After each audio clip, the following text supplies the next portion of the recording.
ओम नमो भगवते वासुदेवाय नमः। ओम सीतारामाय नमः। श्री कृष्णाय नमः। ओम श्री हनुमंताय नमः। ओम।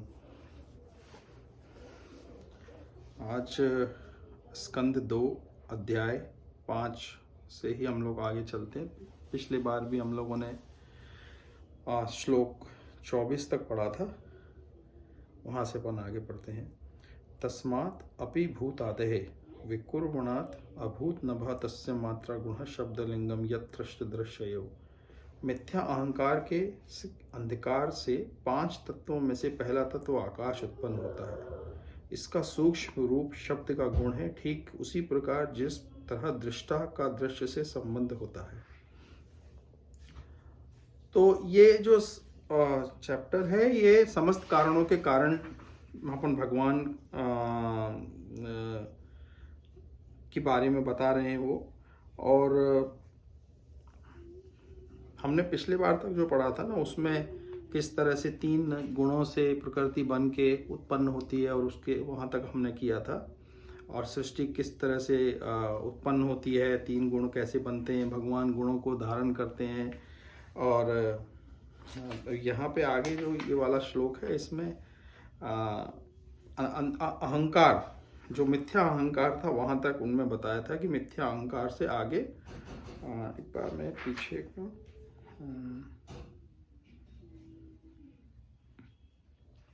हाँ,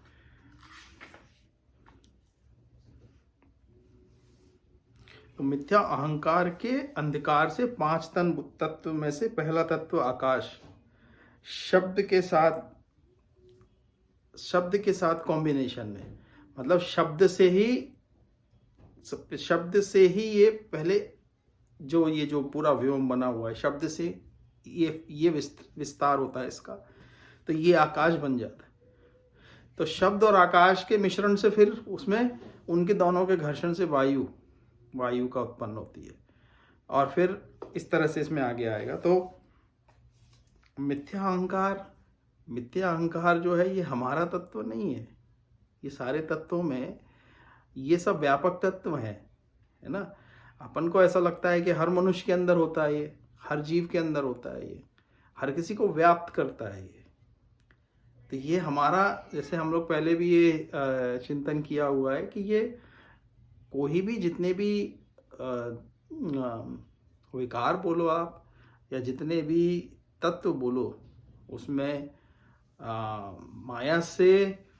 माया के अंदर जितने भी तत्व हैं, भगवान और माया, तो भगवान के अलावा माया में जितने भी तत्व हैं, वो सब के सब उत्पन्न हुए पहले। हम बाद में ब्रह्मा से उत्पन्न हुए, ब्रह्मा जी के मन से। तो हम में ये सब के सब तत्व हमारे से पहले से विद्यमान है। ये सब हमको इफेक्ट करते हैं। ऐसा नहीं है कि कोई मनुष्य उत्पन्न होगा, बहुत सात्विक प्रवृत्ति का है, या उसको परमात्मा का तत्व ही प्राप्त हो चुका है, तो ये तत्व उसके शरीर में नहीं होंगे या उसको अफेक्ट नहीं करेंगे। ये सबको अफेक्ट करेंगे। अहंकार का जो तत्व है, अहंकार मतलब उसको ऐसे कहना चाहिए कि अहंकार मतलब वो अहंकार नहीं है जो कुछ लोगों में ज़्यादा होता है, कुछ लोगों में कम होता है, जिसमें ईगो बोलो। मतलब उसको सीधे सीधे समझें तो शायद ऐसे होगा कि जब जीव अपने आप को आत्मा तत्व से अलग समझता, अपनी एंटिटी को, जब वो ये समझता है कि मैं अलग हूँ, और दिखता भी है ना ऐसा, हम अपने आप को एक दूसरा जीव तो नहीं समझते। हम अपने आप को कोई बिल्ली है, कोई अलग, कोई एक सांप है, कोई एक वृक्ष है, ये सब अलग अलग हमको दिखता है। तो हम ऐसे तो नहीं देखते कि मैं वो हूँ नेचुरली। मतलब हमारा इवोल्यूशन हो जाए, हमको पूर्ण रूप से ज्ञान हो जाए, और हमारी दृष्टि में हम वो अपने को उससे भेद ना समझें एट द कोर। लेकिन शरीर के रूप में और जो आकार के रूप में तो हम सब अलग अलग ही दिखते हैं। तो ये जो भाव है कि मैं अलग हूँ, ये सारे तत्व मुझसे अलग हैं, ये तो नेचुरली सब में रहता है। और ये तत्व जो है यही माया का, हम ये बोल सकते हैं कि ये माया का बेस ही है, यही है। रामायण में एक जगह पूछा है ना, राम जी से लक्ष्मण जी ने एक प्रसंग आता है जब वो पूछते हैं कि माया क्या है, तो राम जी बोलते हैं कि ये भाव कि ये उसका है, ये मैं अलग हूँ, वो मेरा है, ये मेरा है, और वो है और वो उसका है। ये जो भाव है जो सेपरेट करता है हमको हर चीज़ से, हमारी अपनी एक एंटिटी, हम अपने अंदर एक एंटिटी फील करते हैं कि मैं एक अलग व्यक्ति हूँ। ये जो तत्व है यही माया है। तो ऐसा नहीं होता है कि अगर कोई पूरी तरह से आत्मवेत्ता हो, कोई पूरी तरह से ज्ञान का, जिसको ज्ञान पूरी तरह से प्राप्त हो गया हो, तो इस रियलिटी के लेवल पे तो वो इसको ऐसे ही देखेगा। फिर भी आत्मा के तत्व के लेवल पे वो देखेगा, व्यापकता देखेगा, भगवान की एक सत्ता देखेगा। लेकिन इस लेवल पे तो वो उसको अलग अलग ही देखेगा ना, ये उसका शरीर है, ये मेरा शरीर है, ये ऐसा है, ये अलग है, ये अलग है। तो ये पूरा अहंकार तत्व से जन्म लेता है ये सब कुछ। तो उस अहंकार से आकाश भी जन्म ले रहा है। यहाँ पे क्या लिखा हुआ है कि मिथ्या अहंकार के अंधकार से 5 तत्वों में से पहला तत्व आकाश उत्पन्न होता है और इसका सूक्ष्म रूप शब्द का गुण है।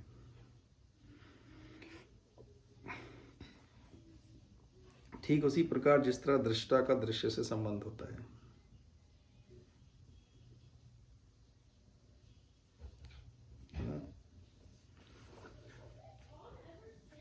तो जो ओम का जो उच्चारण है, जो ओम की ध्वनि है, ओम से आकाश बना, इसलिए उसका जो इसमें लिखा ना सूक्ष्म रूप शब्द का गुण है, उसका जो सूक्ष्म रूप है, वो जो शब्द है ओम, वो उसका गुण है। उस गुण से ही आकाश बना। और फिर उसके बाद एक के बाद एक ये सारे के सारे एक से दूसरे उत्पन्न हुए हैं, है ना। फिर आगे क्या है,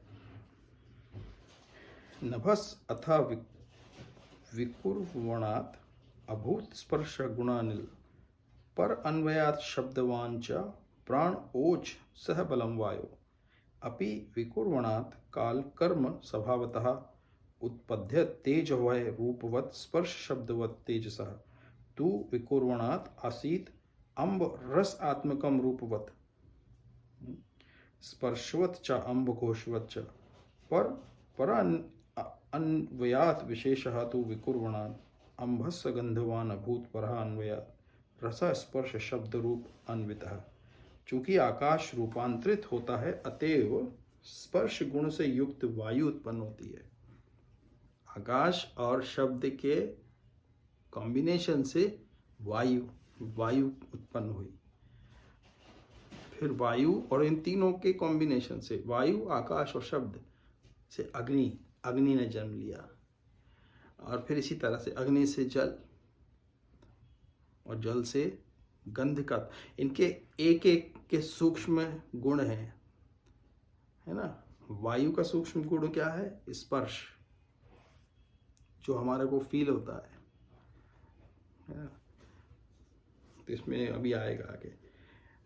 चूंकि आकाश रूपांतरित होता है, अतएव स्पर्श गुण से युक्त वायु उत्पन्न होती है। और पूर्व परंपरा के अनुसार वायु शब्द तथा आयु के मूलभूत तत्वों अर्थात इंद्रिय अनुभूति, मानसिक शक्ति तथा शारीरिक बल से भी पूर्ण होती है। काल तथा प्रकृति के साथ ही जब वायु रूपांतरित होती है तो अग्नि उत्पन्न होती है और यह स्पर्श तथा ध्वनि का रूप धारण करती है। क्योंकि अग्नि भी रूपांतरित होती है, अतः जल प्रकट होता है जो रस तथा स्वाद से पूरित होता है। परंपरा अनुसार यह भी रूप, स्पर्श तथा शब्द से परिपूर्ण होता है। और जब यही जल अपनी नाना रूपता समेत पृथ्वी में रूपांतरित होता है, तब वह सुगंधिमय प्रतीत होता है और परंपरा अनुसार ये रस, स्पर्श, शब्द तथा रूप के गुणों से पूरित होता है। एक के बाद एक पिछले जितने भी तत्व बने उनके कॉम्बिनेशन से अगला तत्व बनते जा रहा है, अगला तत्व बनते जा रहा है। किसी को आप बोलो कि वायु से अग्नि कैसे बनती है, अग्नि से जल कैसे बन सकता है ना? लॉजिकल सेंस अगर कोई साइंटिस्ट भी हो उससे पूछा जाए तो लॉजिकल नहीं लगता है, लेकिन अगर हम इस पे विचार करें ना तो इट्स ऑल लॉजिकल। मतलब ये सब एक तत्व से दूसरा, दूसरे से तीसरा, तीसरे से चौथा, चौथे से पांचवा, और ये सारे तत्वों से मिलके ये जो हमको शरीर दिख रहा है हमारा, ये किसी भी सारे जीवधारियों के जितने भी शरीर हैं वो सब के सब इन तत्वों से मिलके बने हुए हैं। और जब इसका रिवर्स भी देखो, अगर जब कोई तत्व है, अर्थ का जो कंपोनेंट है वो अर्थ में जाता है, उसके वो जैसी अर्थ में जाता है तो उसका जो पिछला कंपोनेंट है वो उत्पन्न होता है, फिर वो अपने पिछले कंपोनेंट में चला जाता है।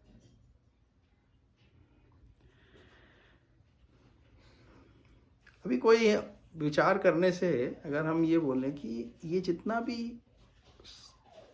जल है समुद्र में, दिखने में तो कितना द्रव्य है ना वो। ओशंस में अगर हम देखें जितने भी समंदर हैं या जितने अर्थ के ऊपर, पूरी पृथ्वी के ऊपर जितने भी समंदर हैं या जितने भी ओशंस हैं, उनके अंदर जो जल है पूरा द्रव्य रूप है वो, लेकिन उसका कई गुना जल ये चारों तरफ व्याप्त है हमारे, जो दिखता नहीं है। कई गुना जल हमारे चारों तरफ है, क्यों हमको दिखता नहीं है? वो जो सूर्य की जो रोशनी है, जो सूर्य की अग्नि है, उसने उसको धारण करके रखा हुआ है, उसके अंदर है वो। अगर आप सोचो समुंदर के ऊपर जब सूर्य की रोशनी पड़ती है तो वो जो जल जाता कहाँ है? वो जो द्रव्य था वो द्रव्य परिवर्तन होके कहाँ जाता है? वो रश्मियों में सोख के रखती है उसको अग्नि अपने अंदर। तभी तो ये जितने आकाश में बादल हैं क्या है? ये जल के स्रोत ही तो है वो। तभी तो उसमें से जल निकलता है ना। जब टेम्परेचर चेंज होता है, प्रेशर चेंज होता है, तो वो वापस समंदर में गिर जाता है, लेकिन दिखता नहीं है। वो रूप उसका वो नहीं है तो जल वो रूप वैसा नहीं है, लेकिन अग्नि के अंदर है वो। ये सारा जल जो है अग्नि के अंदर है, अग्नि के अंदर से निकलता है। सूर्य चंद्र, सूर्य भी हो, कोई भी तारे गण हो जिनके ऊपर इतनी अग्नि है, सब जल उनके अंदर है, वहां भी जल है, बस केवल उसका रूप थोड़ा अलग है जो दिखता नहीं है हमको, लेकिन है जल वो पूरा, मॉइस्चर है पूरा, है ना। और ये जो अग्नि है, ये जो जितना अग्नि तत्व है, ये पूरा वायु से कैसे निकला? अगर कहीं वायु ना हो, अग्नि उत्पन्न ही नहीं हो सकती है। बिना ऑक्सीजन के अग्नि लग नहीं सकती। आप वैक्यूम में आप आग जलाओ, जलेगी नहीं वो।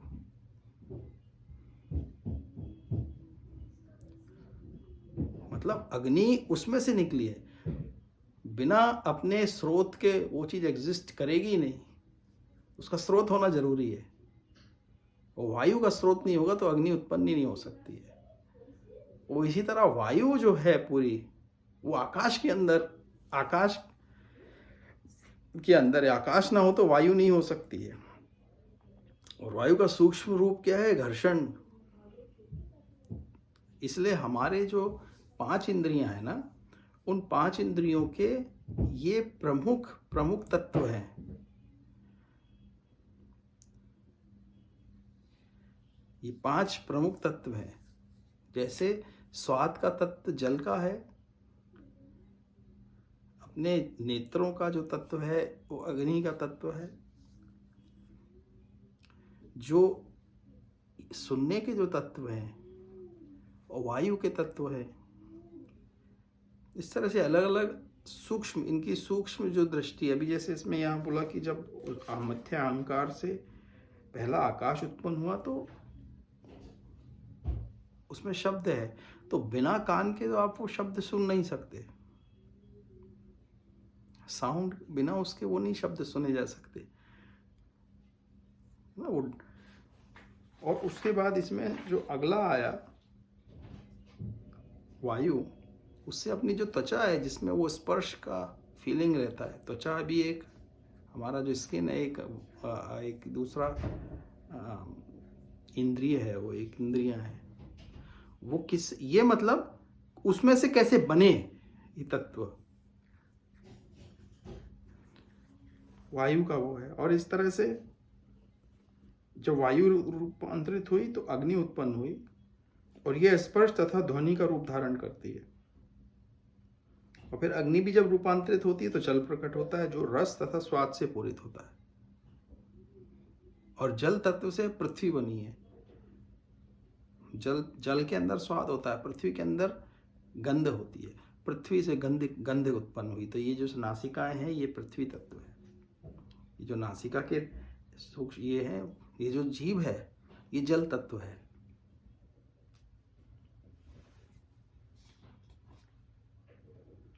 जो जब यही जल अपनी नाना रूपता समेत पृथ्वी में रूपांतरित होता है तो सुगंधि में प्रतीत होता है, और परंपरा अनुसार ये रस शब्द स्पर्श तथा रूपों से परिपूरित होता है।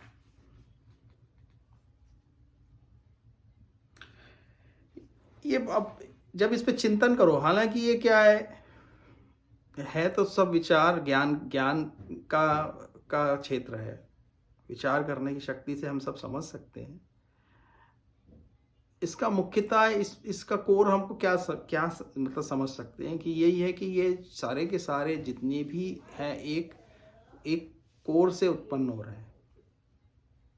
इनकी अपनी कोई सत्ता नहीं है, अपनी बाहरी कोई सत्ता नहीं है। बहुत स्ट्रॉन्ग तत्व हैं, बहुत पावरफुल हैं, बहुत बलवान हैं, सब कुछ है। और उनके अपने अपने अधिष्ठाता देवता भी हैं। जल के देवता वरुण देव हैं, अग्नि देव हैं, अग्नि के देवता हैं, है ना। वायु के देवता पवन देव हैं, हनुमान जी जिनके पुत्र औरस पुत्र हैं, तो वो बहुत पावरफुल हैं। लेकिन उनकी अपनी भगवान की सत्ता के आगे ये सब सिर्फ उनके ऊपर डिपेंडेंट है, एक दूसरे पर डिपेंडेंट है। ये इनकी अपनी इंडिविजुअल कोई सत्ता नहीं है। ये आए कहाँ से? आए तो कहाँ से? परमात्मा से ही आए। परमात्मा की जब तक संकल्प शक्ति से स्थित है सब कुछ। कोई ये सोचे कि ये अर्थ कैसे मतलब सूर्य जो है अपनी धुरी पे कैसे चल रहा है, और ये सारे प्लैनेट उसके चारों तरफ कैसे घूम रहे हैं, और ये सब कुछ आकाश में कैसे स्थित है, तो साइंटिस्ट बोलते हैं गुरुत्वाकर्षण शक्ति से। लेकिन गुरुत्वाकर्षण शक्ति क्या है? ये पूरे ब्रह्मांड के अंदर जो कुछ भी स्थित है वो भगवान की संकल्प शक्ति है। वो प्रभु की संकल्प शक्ति, जिस दिन उनकी संकल्प शक्ति चेंज हो जाती है, शक्ति कि अब प्रलय होना है बस, तो वहीं से सब कुछ प्रलय चालू हो जाता है। तब ग्रेविटेशन फोर्स का क्या होता है? साइंटिफिक उसको लेबल दे दिया है ग्रेविटेशन। ग्रेविटेशन नहीं है वो। उसके ऊपर आप कितनी रिसर्च कर लो कि ग्रेविटेशनल वाइब्रेशनल वाइब्रेशंस है, वो एक्चुअली भगवान की संकल्प की शक्ति है वो, जिससे हर चीज जैसी है पूरे कल्प पर्यंत तक वैसे ही स्थित रहेगी वो, जब तक उनकी इच्छा होगी। जब उनकी इच्छा होगी कि अब इसका पूरा प्रलय हो जाना है, जब इच्छा की शक्ति खत्म हुई उनकी, बोला अब यहाँ से सब खत्म होना है, अपने आप सब कोलैप्स होने लगता है सब धीरे, और एक तत्व दूसरे तत्व में वापस जाने लगता है, और फिर वो अपने आप अंदर अपने समेट के क्षीर सागर में भगवान शयन करते हैं, उतने ही पर्यंत तक, उतने ही समय तक। और ये पूरा क्रम हर जीव का, मतलब हमारा क्रम देख लो, भगवान की साइकिल देख लो, हमारी साइकिल देख लो, सबकी एक है। हमारे दिन होते हैं, रात होती है, हम सुबह उठते हैं, फिर हमारा सब काम चालू होता है, दिन भर काम तक होता है, और शाम को जाके हम शयन करते हैं, सो जाते हैं, सब कुछ शांत हो जाता है, और सुबह तक वैसे ही रहता है सब कुछ। हर जीव की लाइफ में ऐसा ही है। चींटी ले लो, मच्छर ले लो, कोई बड़ा जीव ले लो, बस सिर्फ टाइमिंग का फर्क है, बाकी साइकिल प्रोसेस वही है, सब कुछ वैसे ही का वैसा ही है। सबके उसमें सिर्फ टाइमिंग का डिफरेंस है। कोई ब्रह्मा जी का जो है वो 4.32 ट्रिलियन ईयर्स का है, हमारा 24 घंटे का है।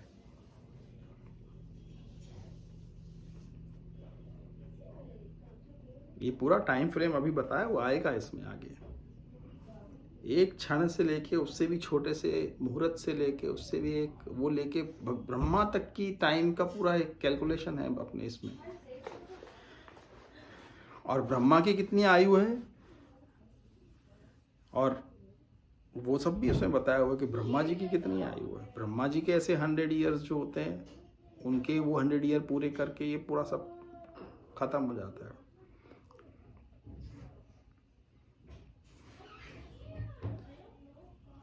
तो ये हम लोगों को सब जीव उत्पन्न हुए, और मनुष्यों को खासकर भगवान ने इस तरह से बनाया कि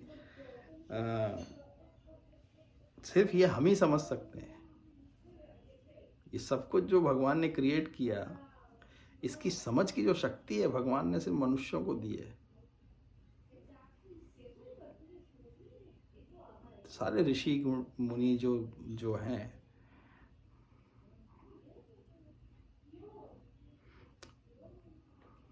तो ये आगे इसमें पढ़ते हैं। वैकारिकात मना यज्ञे देवा वैकारिका 10 दिक्वात अर्क प्रचेत अश्वी वहनी इंद्र उपेंद्र मित्र का सतोगुण से मन उत्पन्न होकर व्यक्त होता है। साथ ही शारीरिक गतियों के नियंत्रक 10 देवता भी प्रकट होते हैं। ऐसे देवता दिशाओं के नियंत्रक, वायु के नियंत्रक सूर्यदेव, दक्ष प्रजापति के पिता, अश्विनी कुमार अग्निदेव, राजा का स्वर्ग का राजा इंद्र, स्वर्ग के पूजनीय अर्चा विग्रह, आदित्यों के प्रमुख तथा प्रजापति ब्रह्मा जी कहलाते हैं। सभी इस तरह अस्तित्व में आते हैं। जिनको 33 कोटि देवता बोलते हैं ना, वो 33 कोटि मतलब 33 करोड़ नहीं है, वो 33 टाइप के देवता हैं। ये उनका काउंट करेंगे तो 33 आएगा टोटल। उसमें अगर आप काउंट करें तो 33 आएंगे सब। उसमें 11 रुद्र हैं, उसमें 8 वसु हैं, है ना, और उसमें 2 अश्विनी कुमार हैं। इस तरह से पूरे जब काउंट करेंगे तो ये आपको उसमें देवता मिल जाएंगे सब 33। तेज 7 तू विकुर्वणात् इंद्रियाणि 10 अभवन ज्ञान शक्ति क्रिया शक्ति बुद्धि प्राण च तेजसो श्रोत्रम त्वक् घ्राणः त्रक जिह्वा वाक् तो मेड़ अघंग्री पायवा। रजोगुण में और अधिक विकार आने में बुद्धि तथा प्राण के साथ ही कान, त्वचा, नाक, आंख, जीभ, मुंह, हाथ, जननेन्द्रिय, पांव तथा मल विसर्जन की इंद्रियां सभी उत्पन्न होती हैं। और यदा एते असंगत भावा भूत इंद्रिय मनः गुण यदा आयतन निर्माणे न शेकु ब्रह्मविद तत्तमा। हे अध्यात्मवादियों में श्रेष्ठ नारद, जब तक ये सृजित अंग तथा तत्व, इंद्रियां, मन तथा प्रकृति के गुण जुड़ नहीं जाते, तब तक शरीर रूप धारण नहीं कर सकता।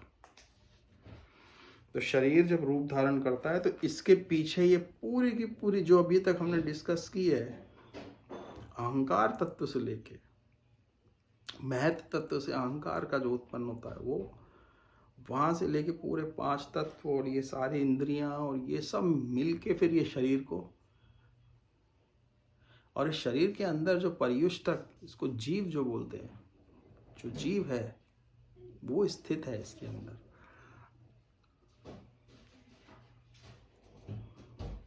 तो ये भगवान की संकल्प शक्ति से सब कुछ स्थित बना हुआ, और ये इस तरह का ही भगवान ने इसकी कल्पना की है।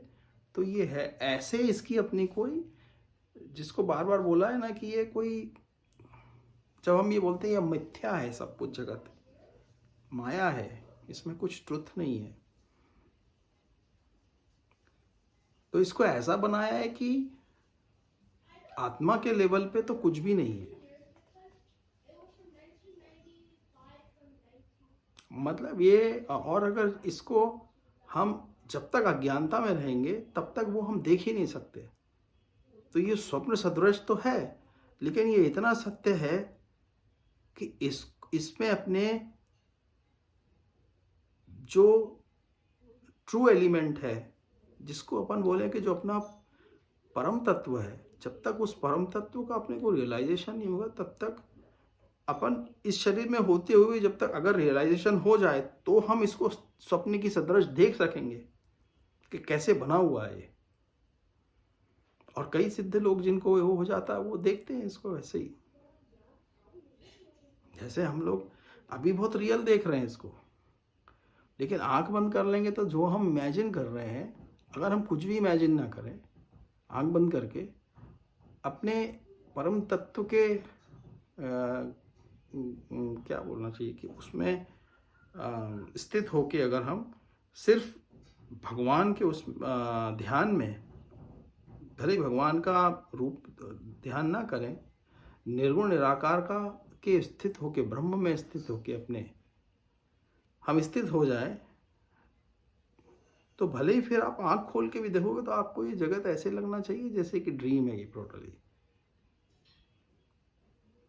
जैसा कि जो सिद्ध पुरुष हैं वो इस अवस्था में पहुंच जाते हैं, और फिर वो इस माया को क्योंकि ड्रीम की तरह देखते हैं, तो इसीलिए इसके अंदर वो सब चमत्कार कर पाते हैं संकल्प से, क्योंकि वो ब्रह्म होते हुए भी, क्योंकि ब्रह्म की चेतना से अभी तक जीवित नहीं हुए हैं, स्वप्न सदृश होते हुए उसको सत्य मानते हैं। लेकिन जब हम प्रैक्टिस कर करके, क्योंकि ये शरीर जो दिख रहा है इसको हमने भी मान रखा है कि ये मैं हूं, हम ये नहीं मानते हैं कि नहीं ये शरीर मैंने धारण किया हुआ है, ये शरीर नहीं हूं, मैंने सिर्फ इसको धारण किया हुआ है। जब इतनी ज़्यादा हमारी प्रैक्टिस हो जाती है तो हम उसमें फिर वो इसको, इस शरीर को देखते हुए, शरीर के साथ के सारे क्रियाकलापों को ड्रीम की तरह देखते हैं कि ये शरीर, जैसे हम अपने ड्रीम में शरीर, अपने शरीर को देखते हैं ना ड्रीम में, बिना शरीर के तो हम अपने को नहीं देखते। तो जो ड्रीम का शरीर है, अभी हमको वो ड्रीम का जो शरीर है वो दिखता है ड्रीम में, और ये शरीर जो है हमको बहुत रियल दिखता है। लेकिन जब हम आत्म तत्व में स्थित हो जाएं, ब्रह्म तत्व में स्थित हो जाएं, तो हमें ये शरीर भी वैसे ही दिखेगा जैसे ड्रीम का शरीर है। फिर इसमें होते हुए हम जो क्रिया करनी है, जो कुछ भी यहाँ पे जगत में, उसको ड्रीम की तरह कंट्रोल कर सकते हैं। उनको बोलते हैं कि सिद्धियाँ प्राप्त हो गई। तो उसके लिए कोई स्पेशल प्रैक्टिस नहीं है, उसके लिए क्या है, सिर्फ ये जो जगत है, इस जगत से अपने चेतन को जितनी ज़्यादा बाहर निकाल सकें, हर चीज़ में इसके ऊपर चिंतन ना करें, सत्य मान के, इसको असत्य मान के अगर चिंतन करें और चिंतन किसका करें? अपने परम तत्व का, हमारे सेल्फ का, कि हमारा सेल्फ जो है वो उसमें स्थित रहे, जिसको बोलते हैं ना अपने आत्मा में स्थित होना। अपने आत्म तत्व में जब आप स्थित होते हो तो आपका कोई प्रोजेक्शन नहीं होता आपके माइंड में, आप अपने में अंदर स्थित होते हो, पूरे टाइम स्वयं में स्थित होते हो। तो उस वक्त आपके किसी इंद्रिय की कोई सत्ता नहीं पहुंचती वहाँ पे कोई दृश्य नहीं है, कोई ध्वनि नहीं है, वहाँ कोई स्पर्श नहीं है, वहाँ कोई स्वाद नहीं है, कुछ नहीं है वहाँ पे। वो ये सारे इंद्रियों के परे है जब हम उसमें स्थित होते हैं। मतलब ये बिल्कुल ऐसा लगेगा कि आप अलग हो गए हो इससे टोटली। मतलब जब आप उसमें स्थित होते हो तो आपको ऐसा लगेगा कि आप ये शरीर बैठा हुआ है आपका, लेकिन आप ये नहीं हो। वो अंदाजा आपको खुद होता है ऐसे अंदर से।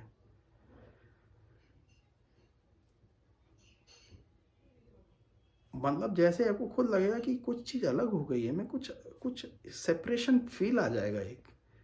वो सेपरेशन का फील आने के लिए ये जो प्रोजेक्शन है माइंड का, इसको ख़त्म करके, मतलब प्रोजेक्शन को अपने अंदर ही जैसी, और वो होता कैसे? ध्यान से।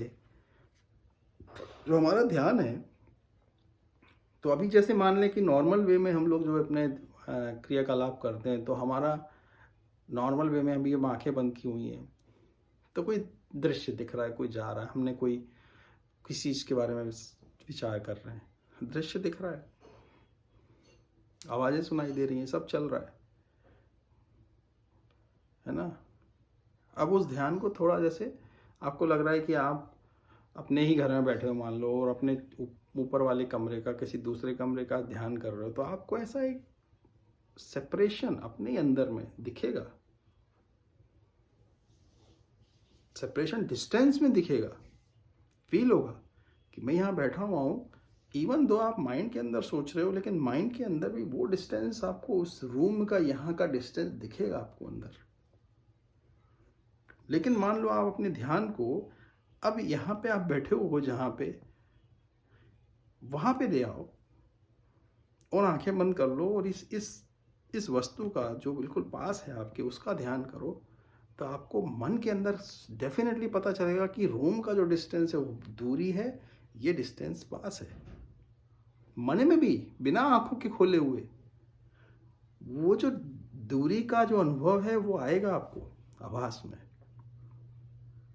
ये तो सिद्ध बात है ना, कि मैं आंख बंद करके अगर मैं अपने भारत का या किसी दूसरे देश का चिंतन करूं, तो मुझे जो दूरी है वो मन में उतनी दूरी बनती है। ऐसा नहीं लगता कि आप यहाँ से बैठे बैठे उस देश में आपको वो दूरी मन के अंदर ही इतनी दूरी दिखती है। मतलब मन के अंदर भी बिना आंखों के देखे हुए वो एहसास दूरी का होता है। तो जैसे ये क्या है, ये दूरी ही प्रोजेक्शन है। जब हम इसको अपने करीब करते चले जाएं, अपने शरीर के और करीब ले आएं, तो ये दूरी कम होती जा रही है। जब जैसी दूरी कम हो रही है तो आप अपने आत्म तत्व के करीब करीब पहुंच रहे हो। आप फिर शरीर से भी अंदर चले गए, और जब शरीर से अंदर जाके आपने या तो कोई ब्रह्मरंध्र में करते हैं ध्यान, कोई आग्नेय चक्र में करते हैं, है ना, कोई अनाहट पे करते हैं, कोई विशुद्ध चक्र पे करते हैं। अलग अलग चक्र है ना हमारे शरीर में, तो आप किसी भी चक्र पे ध्यान करो, तो आपको ऐसा एहसास होगा कि मैं अपने आत्म तत्व में अब स्थित हूँ। तब वहाँ कोई दृश्य नहीं है, दृष्टा भी नहीं है। वहाँ पे दृश्य और दृष्टा में अंतर खत्म हो गया। जैसे ही दृष्टा दृष्ट में अंतर खत्म होता है, तब आप अपने आत्म तत्व में स्थित हो। और आत्म तत्व में जब आप स्थित होते हो तो उसका कोई दूसरा नहीं होता, वहाँ कोई डुअलिटी नहीं है। सिर्फ आत्म तत्व होता है, वो सिर्फ आत्म तत्व ही होता है। और आत्म तत्व में जब आप स्थित होते हो तो कोई इमेजिनेशन नहीं है, कोई विचार नहीं है, एक तत्व है बस, जो सर्वशक्तिमान है, जिसकी संकल्प शक्ति से सब कुछ, जो ब्रह्म है। तब आप नहीं रह जाते, आपका अहंकार तत्व नहीं रह जाता, आप अहंकार तत्व से भी परे चले गए हो। तब अहम तत्व जो है, अहम भी नहीं होता, अहम भाव भी नहीं आता। तो अगर हम वो प्रैक्टिस करके उस तत्व में, आत्म तत्व में स्थित होने की अभ्यास कर लें थोड़े समय तक, तो हमको ऐसा अनुभव हमें आएगा अपने आप। फिर वो दूसरे अनुभव जो है अपने आप ही होंगे, उसके लिए हमको कोई एफर्ट नहीं है। क्यों? क्योंकि वो आत्म तत्व को सारा ज्ञान है। ये जो कुछ हम यहाँ पढ़ रहे हैं ना, ये सब कुछ वो ज्ञान स्वयं स्वतः ही प्रकाशित होता है। वो उसको किसी को कुछ बताने की आवश्यकता ही नहीं है, उसको सबको वो स्वयं मालूम है। वो तो वो जो ब्रह्म तत्व है, और ये जो शरीर है हमारा, ये शरीर उस ब्रह्म तत्व से बना हुआ है, ब्रह्म तत्व की सत्ता से बना हुआ है। अब अज्ञानता में मैं ये शरीर को अपना मान लूं तो मैं कमजोर हो जाता हूँ, वीक हो जाता हूँ, फिर सारे सुख दुख आ जाते हैं उसके साथ। क्योंकि हम ये परिवर्तनशील जो दृश्य है, जो कि मिथ्या है, उसको सत्य मानने लगते हैं, तो दुख चालू हो जाता है। दुख का स्टार्ट ही वहीं से होता है। क्यों? कि इस पदार्थ में जो जिसकी कोई सत्ता नहीं है, पंच तत्व में, इस शरीर में, ये शरीर पूरा जितने भी अभी तक तत्व डिस्कस किए उसमें से बना हुआ है। उसकी जो उसमें हमने आसक्ति कर ली, जो असत्य है उसको सत्य मान लिया। किसने? आत्मा नहीं, स्वयं मन के माध्यम से।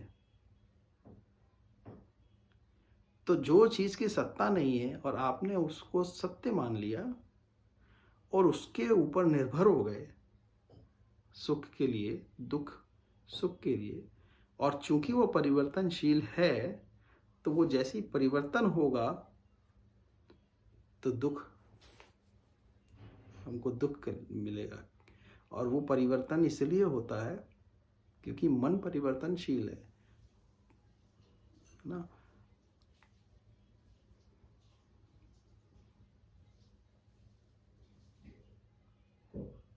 इसीलिए ये सारा जो मतलब दुख का जो बिगनिंग है वो ये यहीं से है। अज्ञान ही उसका मेन, जो बोलते हैं ना कि दुख का मेन कारण क्या है, वो अज्ञान है। लेकिन वो अज्ञान क्या है? वो अज्ञान यही है कि हमने उस तत्व को हमने शाश्वत मान लिया, जो शाश्वत है ही नहीं। हमने जो उसका मेन तत्व था, जो कोर था, उसको तो माना नहीं, क्योंकि वो छुपा हुआ है। वो इसलिए छुपा हुआ है क्योंकि हमने अभ्यास से असत्य को सत्य मान के रखा हुआ है। अभ्यास हो गया हमारा उस साइड में। और आत्मा की ऐसी शक्ति है कि वो जिस चीज को जो मान ले वो हो जाती है। उसकी शक्ति ऐसी है, ये आत्म तत्व की शक्ति ऐसी है। वो भले अज्ञानता को सत्य मान ले तो वो अज्ञान भी सत्य लगने लगता है उसको। बात अलग, वही हो रहा हम सबके साथ।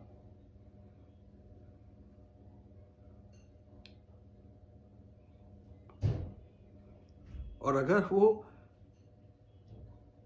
उसको वापस अब अगर लौटना हो अपने स्वरूप में, तो भी उसकी उल्टा प्रयास उसको करना पड़ेगा। कि जो सत्य, मतलब जो आप सोचो ना कि जो चीज असत्य है वो इतनी सत्य, उसने इतना उसकी प्रैक्टिस की है कि वो इसको इतनी सत्य लगने लगी है। और इसीलिए इतना दुख हो गया है जी संसार में। और सुख क्योंकि उसकी वो सुख की राशि है, सदा सुखी रहना चाहती है, सच्चिदानंद स्वरूप है, भगवान के स्वरूप का गुण है उसका। और अज्ञानता के कारण वो सुख के स्रोत को भूल गया, तो उसको जिसको उसने सत्य मान लिया उसी में सुख ढूंढने की कोशिश कर रही है वो, जो कि हम लोग करते हैं। हमारा हमेशा हर जीव का एक ही कांस्टेंट प्रयास होता है, हमेशा कंटिन्यूस सुख। अरे चलो मजा आएगा, मजा आएगा क्या है, चलो बैठे बैठे बात करें मजा आएगा, चलो चाय पिए मजा आएगा, चलो खाना खाएं, कहीं मूवी जाएं, सो जाएं, कोई भी एक्टिविटी देख लो आप, कॉन्स्टेंटली उसको वो तत्व चाहिए। ऐसा कोई संसार में जीव नहीं है जो ये नहीं बोलता कि मेरे को मजा नहीं चाहिए, उसको चाहिए ही चाहिए कैसे भी। सारा प्रयास, मरणासर व्यक्ति हो, पड़ा हुआ हो, मृत्यु के शैया पे पड़ा हुआ हो, एक सांस भी बाकी हो उसकी, तो उसको वो तत्व चाहिए, क्योंकि उसकी वो स्वभाव है वो, और वो उससे छूट गया है। और वो छूट कैसे गया है? क्योंकि अज्ञानता से उसने ये मान लिया है कि मेरा भाई, मेरा पति, मेरा पत्नी, मेरे बच्चे, मेरी संपत्ति, मेरा मेरा मेरा, ये मेरा जो है तत्व, ये मेरे तत्व में हमने उसमें इतनी आसक्ति कर ली है। और क्योंकि वो बदल रहा है हर क्षण, सत्य नहीं होने के कारण उसकी कोई सत्ता नहीं है, तो बदल रहा है वो। असत्य की कोई सत्ता ही नहीं है ना, सत्य का कोई अभाव नहीं है, और असत्य की कोई सत्ता नहीं है। और जिसकी कोई सत्ता नहीं है उसको हमने सत्य मान लिया, सुख का स्रोत मान लिया, तो दुख के अलावा और क्या मिलेगा आप बताओ। हमने अगर ये सोच लिया कि, जैसे कि कोई व्यक्ति ये सोच ले कि ये जो पत्ते हैं इससे मेरा पेट भर जाएगा, इससे भूख मिट जाएगी, च्युइंगम खा रहा हो मान लो कोई, और सोचे कि उसको खाने से मेरा पेट भर जाएगा, तो 1 2 4 अलग अलग तरह की फ्लेवर कुछ भी डाल दो च्युइंगम में, उससे पेट नहीं भर सकता उसका, क्योंकि उसके अंदर वो तत्व है ही नहीं। इसलिए बोलते हैं ना कि व्यक्ति को कभी भी प्रभु के अलावा अपने सुख के किसी को भी स्रोत नहीं बनाना चाहिए। भगवान के अलावा अगर आपने अपने सुख के लिए कुछ भी स्रोत बनाया, आपने सोच लिया कि मेरा सुख का साधन है ये, भले धन हो, संपत्ति हो, घर हो, बार हो, दोस्त हो, यार हो, जो भी हो, अपने आत्मा के रस के अलावा, तो वो दुख कभी खत्म नहीं हो सकता है। और जिसने आत्मा के रस को प्राप्त कर लिया उसको कभी दोबारा भूख लगती नहीं, जिसको कभी ये भाव आएगा ही नहीं कि चलो ये आज पीते हैं इसमें मजा आएगा। चल रहा है, शरीर है, इट्स ओके, है नहीं है तो भी कोई बात नहीं है तो ठीक है, कि नहीं है तो भी इट्स ओके। क्यों? क्योंकि मेरा स्रोत तो आत्मरस है, और वो शरीर के होने ना होने पर निर्भर ही नहीं करता है वो। तो नींद में हो, जगे हुए हो, शरीर में हो, मृत्यु के पश्चात हो, कहीं भी हो, वो जो जीव है वो अपने आत्म तत्व में स्थित है, सदा सुखी है वो, उसको कोई आवश्यकता नहीं किसी की। फिर शरीर धारण करे ना करे, इंद्रपद पे रहे ना रहे, उसकी जर्नी पूरी हो चुकी है, उसको जरूरत नहीं है। और ये आत्मपद में स्थित होने के लिए बस सिर्फ जो हमारी चेतना है, जो हम जगत से जो उम्मीद लगा के बैठे हुए हैं, ये उम्मीद थोड़ी थोड़ी क्या मतलब धीरे धीरे वहाँ से कम करनी चाहिए। किसी से भी कोई उम्मीद करने की आवश्यकता नहीं रहनी चाहिए उस तरह से। मतलब आप संसार में रहते हो, सही है, परिवार है, गृहस्थ है, सब हम कर रहे हैं, सब सुख सुख है, उसमें भी सुख है, लेकिन वो इस तरह का है कि जैसे कोई बच्चा एक खिलौने से खेलता है तो उसको खिलौने के साथ तो खेलता है, लेकिन उसको जो मतलब ऐसा नहीं लगता है कि खिलौना टूट गया तो क्या होगा।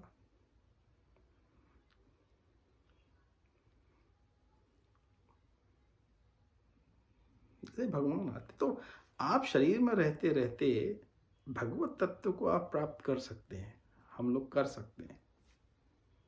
शरीर में रहते रहते रहते रहते भगवत तत्व को प्राप्त कर सकते हैं। भगवत तत्व को प्राप्त करने का मतलब ये है कि आपने अपने आत्म तत्व जो है उसके रस को प्राप्त कर लिया है।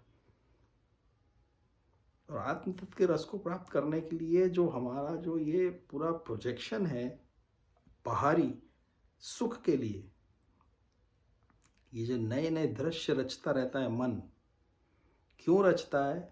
क्योंकि संकल्प ऐसे करते हैं हम लोग। कौन से संकल्प करते हैं? ये कर लूँगा तो, वो कर लूँगा तो, अपन एक काम करेंगे, वहाँ चलेंगे, वो करेंगे, ट्रैकिंग करेंगे, वहाँ आइसक्रीम खाएंगे, वो ये करेंगे, वो करेंगे। ये जो छोटे छोटे संकल्प है, ये क्यों है? ये वो सुख की प्राप्ति के लिए है ना। वो जो सुख आप सोच रहे हो, वो सुख जो लग रहा है आपको, इवन वो एक्टिविटी करने में जो सुख लगता है, एक्चुअली वो सुख का स्रोत आत्मरस ही है। उस सुख का स्रोत आत्मरस है। बस वो हमने क्या किया है, उसकी अनुभूति कभी भी हम, मतलब ये इतना सूक्ष्म विषय है, लेकिन इस पे कभी विचार करके देखना कि जो जब हम रसगुल्ला भी खाते हैं या कोई भी इंद्रियों के माध्यम से सुख की अनुभूति करते हैं, उसका जो अनुभव होता है वो आत्मरस के स्तर पे होता है, आत्मा के स्तर पे होता है। जब तक वो सुख आत्मा को नहीं होगा तो हमको नहीं हो सकता। वो हमको ऐसा लगता है कि हमको हो रहा है। कोई अनुभव करके देखो ना आप, मतलब हम हर दिन करते हैं। कभी सोचना, कभी खाना कि मैं रसगुल्ला खा रहा हूं, अच्छा लग रहा है। ये किसको लग रहा है? ये अच्छा लगना होता क्या है?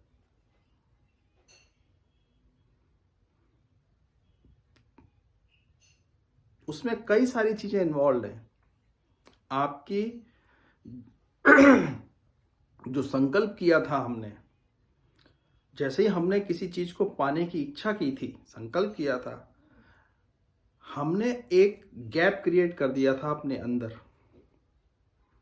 अपने सुख की स्थिति में और अपनी जो अभी स्थिति है और जो पोटेंशियल स्थिति है, उन दोनों के बीच में गैप क्रिएट कर दिया था हमने। जैसे गैप क्रिएट किया तो मन एक्टिव हो गया एकदम से। वैसे मन चुपचाप बैठा हुआ था, उस व्यक्ति को कोई काम नहीं था। आप जब तक अपने आप को पूर्ण माना हुआ है, देयर इज नो गैप। जब तक कोई इच्छा ही नहीं है तो कोई दुख नहीं है। लेकिन जैसे ही हमने इच्छा क्रिएट की तो ये जो गैप हुआ ना, ये मन क्रिएट हो गया। ये मन अब संकल्प की रचना करेगा कि मैं कैसे इस गैप को खत्म करूं। तो अगर ये हमने ये सोचा कि यार मेरा मन हो रहा है, चलो रसगुल्ला खाएंगे, ये हमने सोच लिया और रसगुल्ला घर में है नहीं, तो मन तुरंत एक्टिव हो जाएगा। अब ये सोचेगा कि इसको कैसे तैयार किया जाए, या तो बनाएंगे या दुकान से लाएंगे, चलो तो दुकान, तो शरीर एक्टिव हो जाएगा। अब ये आप सोचो कि सुबह 10 बजे सोचा था, 12 बजे तक जाके आपने रसगुल्ला खाया, तो ये जो 2 घंटे का समय था, इस समय के अंदर ये पूरा जगत बन गया, समय हो गया। ये पूरा समय का एक कितना 2 घंटे का इसके अंदर जो कुछ भी हुआ, ये सिर्फ सारा जगत का जो क्रिएशन हुआ, ये उस गैप को खत्म करने के लिए हुआ। और जब हमको वो चीज़ हमने प्राप्त की और उसने हमने उसका स्वाद लिया, तो उस अवस्था में क्या हुआ, वो इच्छा की शक्ति, इच्छा जो थी वो खत्म हुई। तो जैसे इच्छा खत्म हुई ना, मन खत्म हो गया। मन शांत हो गया। मन शांत हो गया मतलब इच्छा खत्म हो गई, तो मन भी खत्म हो गया।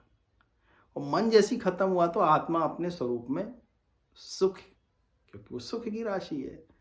रसगुल्ले में स्वाद नहीं है, जीवा में स्वाद नहीं है, जिह्वा और रसगुल्ला के मिलन में भी स्वाद नहीं है। स्वाद आत्म तत्व में है। जब मन खत्म हो गया तो आत्म तत्व अपने स्वरूप में आ गया, तो सुख मिलने लग गया।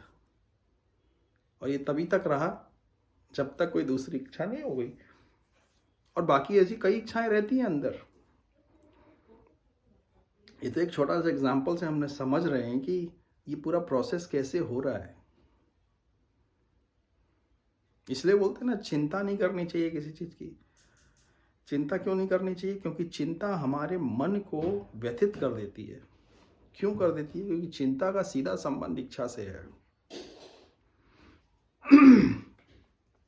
वो हमारे मन को पूरी तरह व्यथित कर देती है।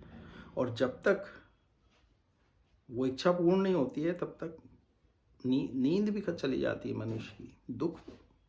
और उसके ऊपर उसका पूरा असर शरीर पे होता है, क्योंकि शरीर उसको पूर्ण करने के लिए कोशिश करता है फिर। तो ये जीव जो है, शरीर भी इसीलिए धारण करता है, सिर्फ उस इच्छाओं की पूर्ति के लिए। क्योंकि इच्छा शरीर का धर्म नहीं है, शरीर का गुण भी नहीं है। शरीर तो सिर्फ मैनिफेस्टेशन है, शरीर तो एक माध्यम है उस तक इस इच्छा की पूर्ति खत्म होने की प्राप्ति के लिए। उसका अपना कोई शरीर का अपना कोई वो नहीं है। इसलिए जब इच्छा ही नहीं होगी तो कोई शरीर धारण करने की जरूरत ही नहीं होगी। इसलिए गौतम बुद्धा ने कहा ना कि the root cause of suffering is desire. मनुष्य की इच्छाओं ही सारे दुखों का कारण है। उनने अपने पूरे इतने प्रैक्टिस के बाद उनने यही निष्कर्ष निकाला कि मनुष्य को इच्छा नहीं करनी चाहिए किसी प्रकार की। लेकिन अगर आप किसी मनुष्य से जो इच्छाओं से पूर्ण है, जो बहुत कुछ प्राप्त करना चाहता, उसको आप ये बोलोगे तो उसको ये बात समझ में नहीं आएगी। वो ये सोचेगा कि अगर इच्छा ही नहीं होगी तो जीवन ही नहीं है फिर, है ना। उसको ये लगेगा कि नहीं, मैं कैसे, ये संभव ही कैसे है कि मैं बिना इच्छा के रह सकूं। मैं तो, मेरे लिए तो असहनीय है।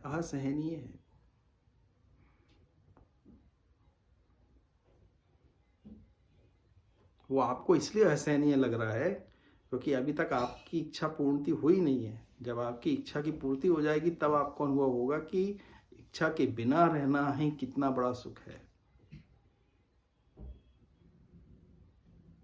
और जैसे हमने पिछले सत्संग में किया था कि मुक्ति का मार्ग वही है। एक क्षण में आपने जब ये कर लिया, आप ऐसे सोचो ना कि ये एक कोल्हू का बैल है, ठीक है। वो घूमता रहता है कोल्हू के साथ, और दुख झेलता रहता है। उसको लग रहा है कि वो कहीं जा रहा है, लेकिन कहीं जा नहीं रहा है। वो एक चक्कर में घूम रहा है, वो कहीं पहुंचता नहीं है, चलता रहता है, कहीं पहुंचता नहीं है। और वो हमेशा सोचता है कि पता नहीं कब मुक्त होऊंगा मैं, कितना दुख है। लेकिन जो बैल मुक्त हो चुका है, वो कोल्हू के बैल के दूसरा बैल, वो उसको कभी बोलता है कि तुम्हें मालूम है यहां कोई कोल्हू भी नहीं है, यहां कोई जो कोल्हू से तुम बंधे हुए हो ना वो भी नहीं है। तुम जो चल रहे हो ना, तुम्हें ऐसा लग रहा है कि तुम बंधे हुए हो, तुम कुछ कर रहे हो, तुम्हें कहीं पहुंचना है, तुम मुक्त होना चाहते हो ना, तुम्हारा सिर्फ इतना ही है, रुक जाओ। और चल दो। तुम कहीं बंधे हुए नहीं, किसी ने तुम्हें बता दिया है, तुम्हारी बुद्धि भ्रष्ट कर दी है कि तुम बंधे हुए हो। तुमने कभी देखा कि तुमने हाथ लगा के देख लिया बंधा हुआ हूं कहीं? तुमने कभी अपने को अनुभव किया? तुम्हारी मुक्ति तुम्हारे रुकने में ही है, तुम्हारे रुक जाने में है। क्योंकि ये जो चल रहे हो ना, ये कभी खत्म नहीं होगा। ये कभी तुमको तुम्हारे गंतव्य तक नहीं पहुंचा सकेगा, क्योंकि तुम कहीं चल ही नहीं, कहीं जा ही नहीं रहे हो। तुम सर्कल में ही तो घूम रहे हो, कहीं नहीं पहुंच रहे हो। तुम हर क्षण तुम्हारी डायरेक्शन बदल रही है, तो तुम्हें लग रहा है, क्योंकि सर्कल में चल रहे हो तो circle always have a change of direction, that's why it's called acceleration. लेकिन तुम चल रहे हो, हर बार तुम्हारी डायरेक्शन बदल रही है, तो तुम्हें नया नया दृश्य दिखने से तुम्हें ये भ्रम हो रहा है कि तुम किसी दिन पहुंच जाओगे। लेकिन तुम कहीं पहुंच नहीं रहे हो, क्योंकि तुम्हारा दृश्य बदल रहा है ना बाहर का। तो तुम्हें ऐसा लग रहा है हर बार डायरेक्शन चेंज होने से कि तुम कहीं चल रहे हो, जो दूर जा रहे हो, लेकिन एक्चुअली तुम वहीं वहीं घूम रहे हो और काल पर्यंत से घूम रहे हो। तुम कहीं, तुम्हें जाना नहीं है, तुम्हें कहीं पहुंचना नहीं है। तुम्हारा मुक्ति का मार्ग वहीं है जहां तुम रुक जाओ बस। जिस दिन तुम रुक जाओगे उस दिन तुम्हें समझ में आ जाएगा कि, लेकिन तुम बोलते हो कि मैं रुक गया तो मेरा जीवन ही खत्म हो जाएगा।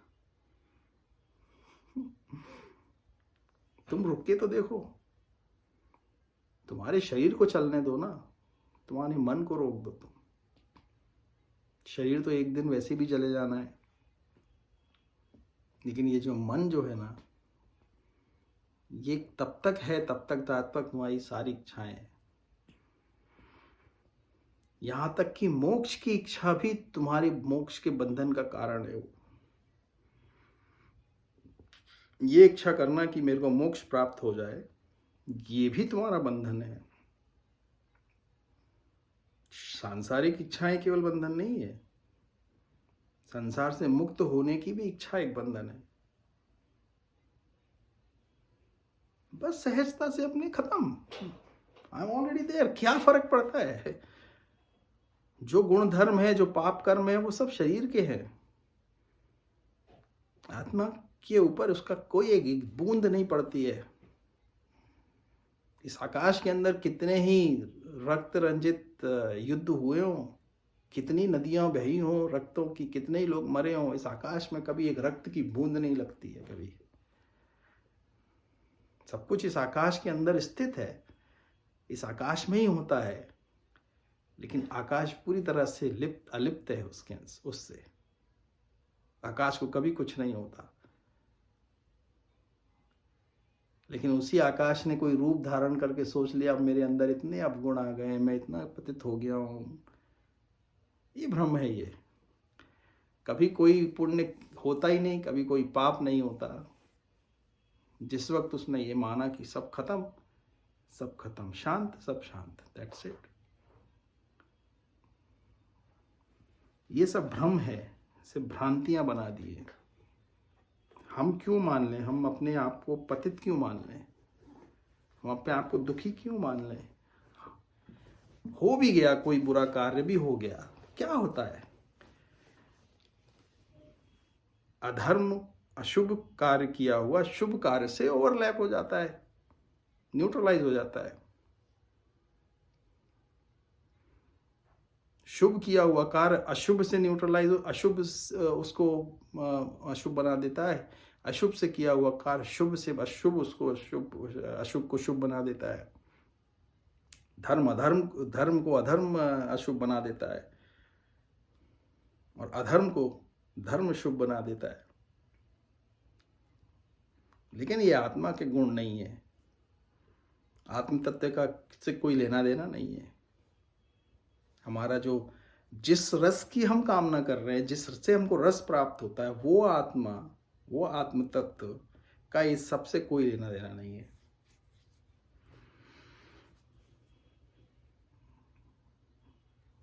बस सिर्फ इतना है कि ये सोच लेना कि सब खत्म, सब कुछ सब ठीक।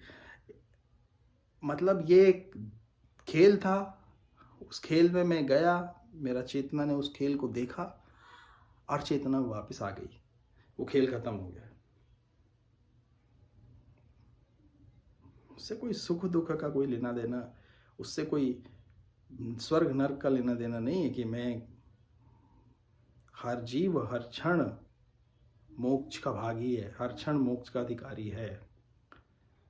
हर जीव, यहाँ तक कि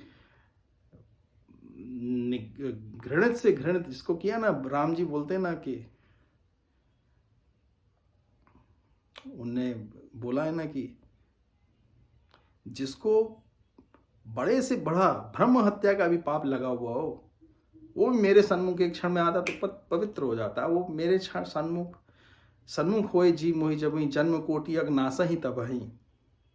जीव मेरे जब भी सन्मुख होता है, उसी वक्त उसके करोड़ों करोड़ों जन्मों के पाप नष्ट हो जाते हैं।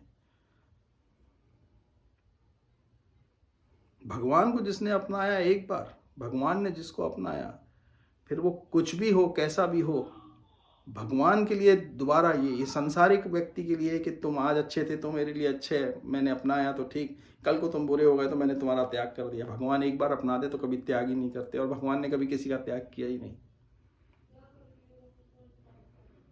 हमारा कभी भगवान ने त्याग किया ही नहीं। हमने सोच लिया कि भगवान ने हमारा त्याग कर दिया। क्यों? क्योंकि मैंने बहुत बुरे बुरे कार्य किए होंगे, मैं इतना दुखी हो गया। क्यों सोच रहे हो आप ऐसा? हम क्यों सोचें ऐसा? आप ये सोच लो ना कि जो हुआ एक मूवी की तरह था, होके खत्म हो गया। आप लेकिन अपनी चेतना को तो भगवान में लगाएं। वही दोबारा वही करते रहने से तो मुक्त नहीं होंगे। चलो विश्राम करते यहीं पे। ओम श्री गुरुदेव नमः।